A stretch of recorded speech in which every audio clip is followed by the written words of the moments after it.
Aujourd'hui, nous allons parler de l'eau, dans sa qualité et dans sa quantité.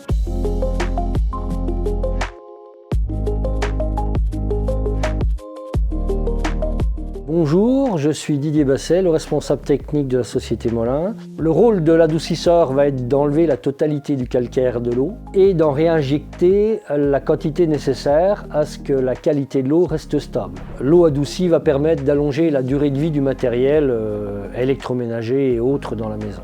Les autres avantages de l'eau adoucie permettent d'éviter les problèmes d'allergie, la préservation du linge, les économies de lessive, donc de rejeter un peu moins de polluants dans l'environnement, et d'autres produits comme les anticalcaires et autres. Le calcaire est présent dans l'eau du Jura par un procédé qui est simple, c'est le cycle de l'eau qui fait que l'eau que l'on boit, c'est de l'eau qui tombe en pluie, et cette eau qui tombe en pluie passe au travers des roches jurassiennes qui sont des roches calcaires et que l'on retrouve dans les nappes phréatiques après. Un adoucisseur n'a besoin que d'un seul entretien par an.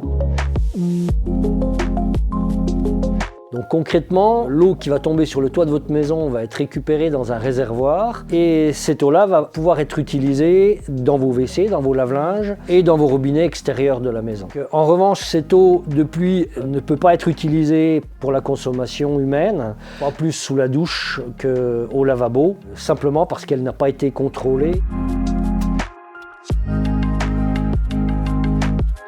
Les cuves sont pour notre part uniquement aériennes. Pour tout ce qui sera cuve enterrée à grand volume, il faut en règle générale passer par un professionnel du terrassement. Alors la récupération d'eau de pluie a un avantage certain, c'est de récupérer l'eau qui nous tombe du ciel et qui n'est pas facturée, donc qui permet de réaliser une économie.